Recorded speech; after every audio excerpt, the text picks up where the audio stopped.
मर जाएंगे लेकिन जमीन अपना नहीं देंगे। मेरे यार जुल्म कर रहे हैं, देखो ये पुलिस की बारी नफरी और ये फायरिंग कर रहे हैं।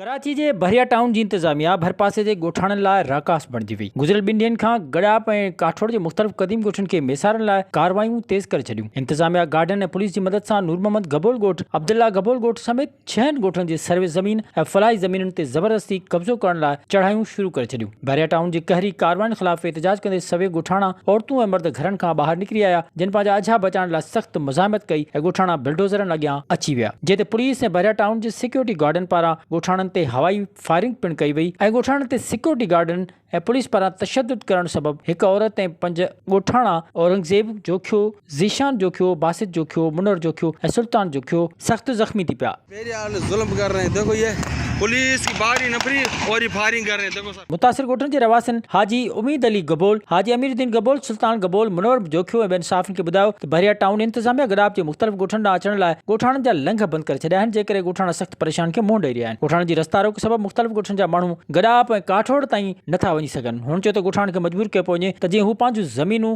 ऐं अझा बहरिया टाउन खे विकिरो कनि ऐं पंहिंजा क़दीम ॻोठ ख़ाली करे हितां लॾे हलिया वञनि। ॻोठाणनि साफ़ ॾाढो दाहींदे चयो त असां सदियुनि खां हिते आबाद आहियूं, जॾहिं खां बहरिया टाउन ठहियो आहे तॾहिं खां असां ख़िलाफ़ ऋण ॿारियो वियो आहे। पीपल्स पार्टी हुकूमत ॻोठाणनि जी का बि मदद नथी करे। हुन सिंध जे सुॼाण धुरियुनि ऐं कॉम्प्रेस तंज़ीम जे अॻवाननि खे अपील कई त उन्हनि खे बहरिया टाउन इंतजामिया जे ज़ुल्मनि खां बचाइण लाइ उन्हनि जो साथ ॾिनो वञे। उड़ा इतला मिलण ते इंडिजेंस राइट्स अलायंस सिंध जो अॻवान हफ़ीज़ बलोच ॻोठाणनि वटि पहुची वियो। ॻोठनि जी सूरताल जो जाइज़ो वठण बैदि हुन साफ़िन खे ॿुधायो त बहरिया टाउन जे ॻोठाणनि सां फ़लस्तीनियुनि जहिड़ो ज़ुल्म कयो पियो वञे। लगातार 4 ॾींहनि खां बहरिया टाउन मक़ामी माण्हुनि जे जेके हिते जा असली रहाकू आहिनि, उन्हनि जे ॻोठनि जे मथां ऐं उन्हनि जे ज़मीननि जे मथां अलॻा शुरू करे ॾिनो आहे। सभिनी खां पहिरीं हुन नूर मोहम्मद गबोल, जेको चाचा फैज़ मोहम्मद गबोल जो ॻोठ आहे, उन जे पार पासे जेका ॻोठ जी ज़मीन आहे उन ते अची कब्ज़ो करणु शुरू कयूं ऐं उन ई ॾींहुं वरी साॻियो बहरिया टाउन इंतज़ामिया पुलिस जी नफ़री सां गॾु करे अब्दुल्ला गबोल ॻोठ ते चढ़ाई करे छॾियऊं। उन सां गॾु उन जे पासे में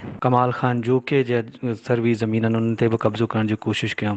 उते जॾहिं मायूं आयूं, ॿार आया पंहिंजे ज़मीन जे दिफ़ा लाइ, मर्द आया त उन्हनि मथां फायरिंग बि थी ऐं उन्हनि खे लाठी चार्ज बि कयूं, शेलिंग बि कयूं उन्हनि जे मथां। कुझु दोस्त ज़ख़्मी थिया जोके बिरादरी जा। इंडिजीनियस राइट्स अलायंस जो मौक़िफ़ शुरू खां इहो रहियो आहे त इंडिजीनियस राइट्स अलायंस सिंध जे ख़िलाफ़ हर साज़िश जी मज़ाहमत कंदी ऐं उन ख़िलाफ़ जंग विड़ंदी। असां बहरिया टाउन के दारियनि जी आबादकारी जो हिकिड़ो वॾो मर्कज़ ऐं कराची के सिंध सां दाग़ करण जो साज़िश सम्झूं था ऐं असां उन जे ख़िलाफ़ 4 सालनि खां मज़ाहमत करियूं पिया, जदोजहद करियूं पिया मक़ामी माण्हुनि जी हक़नि लाइ। सिंध सरकार सां गॾु हिते जा मुख़्तलिफ़ हल्का आहिनि, उहे कराचीअ खे सिंध सां दार करणु चाहिनि था। उन जे सिलसिले में M9 जे आसे पासे जेके आबादी थिए पई, चाहे वो DHA जे हवाले सां थिए पई या बहरिया टाउन जे हवाले सां या कमांडर सिटी जे हवाले सां, इहो हिकिड़ो वॾो साज़िश आहे सिंध जे ख़िलाफ़। सॼे सिंध खे अपील था कयूं त उहो इन साज़िश खे सम्झनि।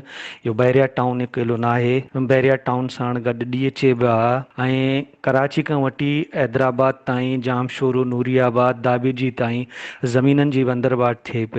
हिते दारिया अची आबाद थींदा ऐं उन सां गॾु सिंध जी जेका तक़सीम जी ॻाल्हि आहे उन ते भई इहो अॻियां ख़तमु कंदा। ॿिए पासे इंडिजेंस राइट्स अलायंस कमेटी जे अॻवान अली मोहम्मद मस्तोई मज़म्मत कंदे ऐलान कयो त जल्द गॾिजाणी घुराए एहतजाज जो ऐलान कयो वेंदो। ॿिए पासे बहरिया टाउन न सिर्फ़ सिंध जी डेमोग्राफी बिगाड़े थो, पर उहो सिंध जे जाबलू पट्टी, आसार क़दीमा, तारीख़, ॿोली ऐं कल्चर खे बि मेसारे थो। केतिरियूं ई जाबलू टकरियूं, नयूं देहूं ड्राए ख़तमु कयूं वियूं आहिनि। इन्हनि जा तारीख़ी नाला पिणु ख़तमु कया विया आहिनि। क्लिफ्टन जो श्री रतेश्वर मंदिर जेको क़दीम गार में ठहियल आहे, उन गार में शिव भॻवान जी मूर्ति ऐं क़दीम लंगम रखियल आहिनि। पुछा करण ते ख़बर पई त उहा गार तमामु वॾी हुई, जेका उतर ऐं ओलह ॾांहुं वञी खीरथर जबल जे वॾनि टकरनि सां मिलंदी हुई ऐं हाणे बहरिया टाउन वारनि उन गार खे ड्राहे लटे ऐं हिकु वॾो गेट ठाहियो आहे। हींअर ताईं बहरिया टाउन केतिरियूं ई क़दीम क़बरूं, क़दीम आस्थाना ऐं ॿुधमत जा स्टोपा पिणु ड्राहे चुको आहे। लतीफ़ साईं जो उहो तकियो आस्थान पिणु ड्राहियो वियो आहे, जिते लतीफ़ साईं थोरो वक़्तु तरसी पोइ हिंगलाज वेंदो हो। लतीफ़ साईं जे उन आस्थान खे ड्राहे बाथरूम ठाहिया विया आहिनि। गुज़िरियल ॾींहं ॻोठनि ऐं ॻोठाणनि जी ज़मीनुनि, मागनि, मकाननि ऐं कयल वालार में पिणु केतिरा ई तारीख़ी क़ब्रिस्तान, तारीख़ी जबल ऐं सक़ाफ़ती माग ड्राहे पट कया विया आहिनि। विज़िट कयो अवामी आवाज़ मीडिया ग्रुप जी वेबसाइट awamiawaz.pk